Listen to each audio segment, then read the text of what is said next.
안녕하세요. 책 읽는 시간 15분입니다. 오늘 제가 읽어드릴 책은 살인자의 사랑법이고요. 저자는 마이크 오머, 출판사는 북로드입니다. 1장부터 읽어드리도록 하겠습니다. 1장 2016년 7월 10일 일요일 일리노이주 시카고 혼합물에 용액을 붓자 코를 찌르는 포름알데히드 냄새가 방 안에 가득 찼다. 남자는 처음에는 싫었지만 이젠 이 냄새를 좋아하게 되었다. 냄새가 의미하는 바를 이해하게 되었으므로. 영원. 방부 처리액은 부패를 막아준다. 죽음이 우리를 갈라놓을 때까지 라는 말은 기껏해야 모호한 개념에 불과하다. 진정한 사랑은 이런 한계조차 뛰어넘는 법이니까. 남자는 더 나은 결과를 기대하며 전보다 소금을 더 많이 넣었다. 미묘한 균형. 쉽게 얻은 지식은 아니다. 방부 처리액은 영원을 약속하고 소금 용액은 유연성을 더한다. 좋은 관계란 모름지기 유연해야 하는 법. 잠긴 문 너머에서 삐그덕 소리가 들렸다. 소음들.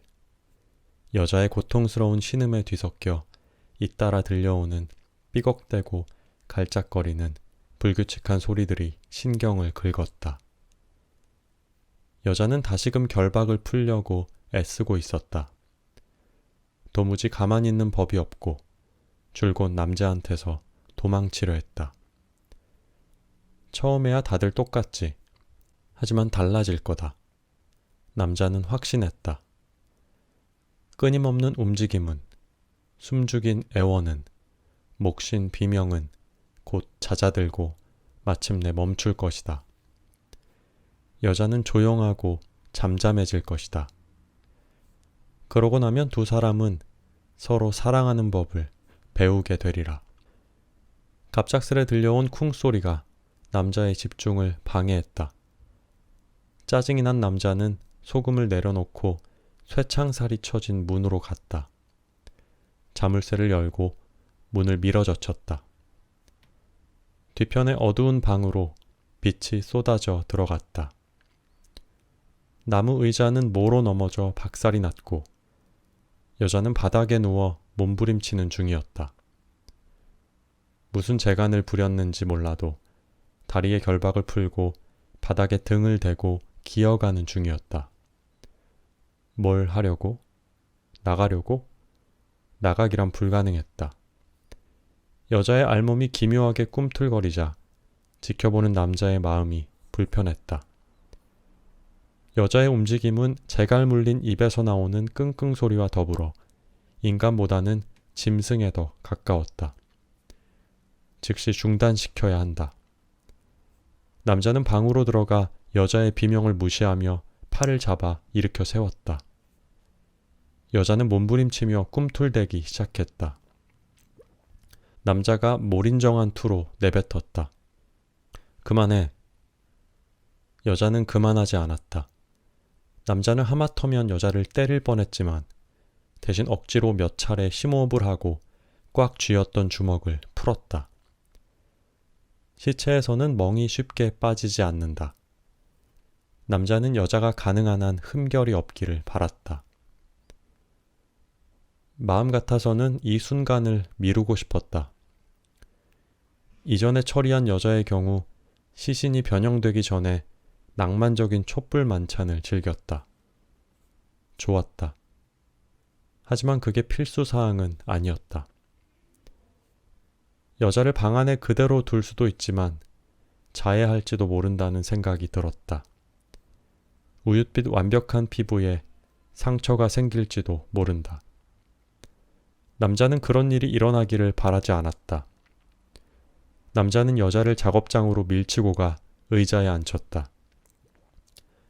여자는 버둥대다 왼발로 남자의 정강이를 걷어찼다. 맨발에 채여 아프진 않았지만 짜증이 났다. 남자는 탁자에 놓인 메스를 집어들고 날카로운 칼날을 여자의 왼쪽 가슴, 젖꼭지 바로 밑에 갖다 댔다. 가만히 있어. 계속 움직이면 찌를 거야. 싸늘한 목소리였다. 여자는 바로 공포에 질려 몸을 축 늘어뜨렸다. 여자의 유순함에 남자는 흥분을 느꼈다. 달콤한 전이의 순간을 앞두고 있자니 심장이 더 빨리 뛰었다. 이미 사랑에 빠지고 있었다.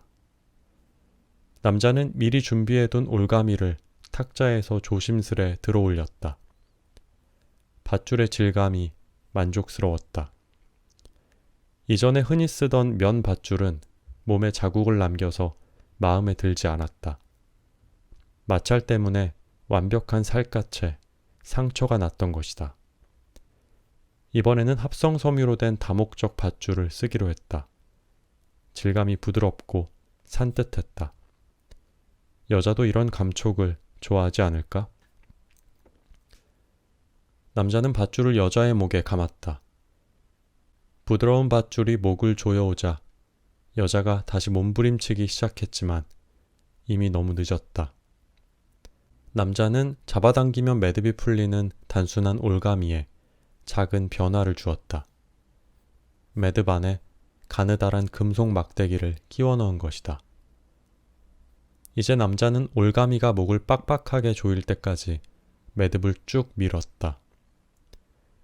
더는 움직이지 않을 만큼 빡빡해질 때까지.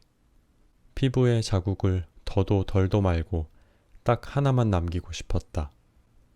이어 금속 막대기를 쥐고 시계 방향으로 돌렸다. 한 번 꼬고, 두 번 꼬고, 세 번 꽂아 올가미가 여자의 목을 더욱더 빡빡하게 조였다. 여자가 더 한층 거칠게 몸부림을 치며 한 발로 탁자를 난폭하게 걷어찼다. 이러면 틀림없이 멍이 남을 것이다. 마지막으로 한 번 더 꼬고 이걸로 좋겠다. 여자가 힘이 빠져 맥없이 몸부림치자 남자의 생각은 올가미가 남길 자국으로 옮겨갔다. 처음에는 아무런 흔적도 없기를 바랐다. 하지만 이제는 올가미의 흔적을 자신의 첫 선물로 두 사람의 하나됨을 상징하는 아름다운 목걸이로 생각하기로 했다. 평범한 사람들은 손가락에 반지를 끼겠지. 그게 뭐라고. 요즘 이혼율이 이렇게 높은 것도 무리가 아니었다. 여자의 꿈틀거림이 멈추자 남자는 흥분으로 몸을 떨었다. 정말이지 이제는 여자에게 작업을 시작해야 했다. 방부액을 더 빨리 집어넣을수록 여자의 몸은 더 신선할 터였다. 하지만 남자는 욕망에 지고 말았다. 먼저 재미를 좀 보기로 했다. 2장 2016년 7월 14일 목요일 버지니아주 데일시티. 어둠 속에서 조이 벤틀리는 비명이 목에 걸린 채 손가락으로 침대 시트를 움켜쥐며 일어나 앉았다. 몸이 덜덜 떨렸고 심장은 가슴속에서 방망이질을 했다. 자신이 있는 곳이 방 아님을 깨닫자 손에 만져질 것 같은 안도감이 들었다. 그냥 또 악몽일 뿐이야. 잠이 들면 이렇게 될 줄 알았다. 우편함에 갈색 봉투가 들어있으면 악몽은 늘 돌아왔으니까. 조이는 자신이 이토록 쉽게 조종당한다는 사실을, 이토록 약하다는 사실을 증오했다. 침대 옆 작은 탁자에 놓인 휴대전화를 집어들어 시간을 확인했다. 화면에서 밝은 빛이 쏟아져 나와 눈이 저절로 깜빡였다. 시야에서 점들이 춤추었다. 4시 21분. 연병알. 이른 시간이었지만 다시 잠을 청하기보다는 하루를 시작하기에 더 걸맞았다. 오늘은 커피 7잔이 필요할 터였다. 평소와 달리 5잔으로는 도저히 버텨내지 못하리라. 조이는 일어나서 몸에 엉킨 담요를 풀어냈다. 자면서 허리에 둘둘 말고 있었던 것이다. 전등을 켜고 눈을 깜빡였다. 창 너머로 어두운 밤의 가리개를 아직 벗어던지지 못한 맞은편 건물을 물끄러미 바라보았다. 창문은 모두 캄캄했다. 조이는 이 거리에서 처음으로 깨어난 사람 중 하나였다. 달갑지 않은 업적이었다. 조이는 엉망이 된 침대와 바닥에 놓인 옷까지, 그리고 침대 옆 탁자에 흩어진 책들을 차례로 보았다. 머릿속도 바깥도 모두 혼돈 자체였다. 조이, 문 열어. 영원히 거기 있을 순 없어, 조이. 낄낄거리는 웃음소리, 욕망에 사로잡힌 남자의 목소리. 조이는 몸서리를 치고 고개를 저었다. 난 33살이야, 연병. 더는 어린애가 아니라고. 기억의 소나귀에서 풀려나는 날은 대체 언제 올까? 어쩌면 아예 오지 않을지도. 과거는 을에 그렇듯 내면에 깊은 뿌리를 내렸다. 세상 사람들이 다 몰라도 조이 자신만은 모를 수 없었다. 조이가 조사한 이들 가운데 얼마나 많은 사람들이 과거 일 때문에 치유할 수 없는 상처를 입고 변해버렸던가. 조이는 욕실로 터덜터덜 걸어가 셔츠와 속옷을 뒤쪽 바닥에 벗어 던졌다.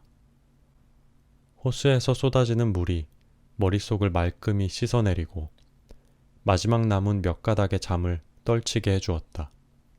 샴푸통은 텅 비었다. 찌꺼기라도 쓰려고 통에 물을 채웠지만 아무것도 나오지 않았다. 이미 어제 써먹은 수법이었다. 그리고 사흘 전에도. 샴푸가 필요하면 사는 수밖에 없다. 조이는 부드러운 물의 애무에 좀 더 몸을 맡겼다. 그리고 개운한 기분으로 샤워실을 나서며 머릿속으로 되뇌었다. 샴푸를 쇼핑 목록에 넣을 것. 샴푸를 쇼핑 목록에 넣을 것. 바닥에 놓인 옷가지를 뒤적거렸지만 입고 싶은 옷이 눈에 띄지 않았다. 옷장을 열고 파란 버튼다운 셔츠와 검은 바지를 찾아내 입었다. 샴푸를 쇼핑 목록에 넣을 것. 고동색 머리를 급하게 빗어내렸다. 하지만 가장 엉망으로 엉킨 곳만 풀고 바로 중단했다. 샴푸를 쇼핑 목록에 넣을 것. 주방으로 터덜터덜 걸어가 전등을 켰다. 눈길이 곧장 주방의 제왕, 커피 머신에 가 멎었다. 조이는 커피 머신 옆에 놓인 콜롬비아 커피 가루 병을 집어들었다.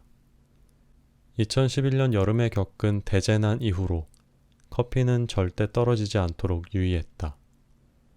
더 진하게 마시려고 머신에 원두를 2배로 넣었다. 아침 시동을 걸려면 독한 카페인 한 모금이 요긴했다. 필터 안에 작은 커피 언덕을 쌓은 후 약간 더 쌓았다. 이어 물을 붓고 머신을 켠 다음에 커피가 포트로 똑똑 떨어지는 아름다운 광경을 지켜보았다. 생명수가 끓어오르기를 기다리는 사이 조이는 냉장고 문에 붙여놓은 쇼핑 목록 앞으로 가서 적힌 것을 들여다보았다. 뭔가 추가하고 싶은 물건이 있었는데 이윽고 조이는 화장지라고 썼다. 틀리기 어려운 추측이었다. 화장지야 늘 간당간당했으니까. 다시 커피 머신 앞으로 가서 이가 나갔지만 그래도 제일 마음에 드는 하얀 머그컵에 커피를 부었다. 선반에는 쓰지 않는 머그컵들이 늘 있었지만 너무 작거나 너무 크거나 테두리가 너무 두껍거나 잡는 느낌이 불편하다는 이유로 죄다 무시하고 쓰지 않았다. 조이는 커피를 홀짝이며 숨을 들이쉬었다. 머신 옆에 선 채로 그냥 커피를 마시면서 몸에 퍼지는 느낌을 즐기는 중이었다. 잔이 빌 때까지. 나무로 된 식탁에 갈색 봉투가 놓여 있었다. 회색 천 조각이 빠끔 밖을 내다보았다. 조이는 전날 밤 봉투를 거기다 던져두었다.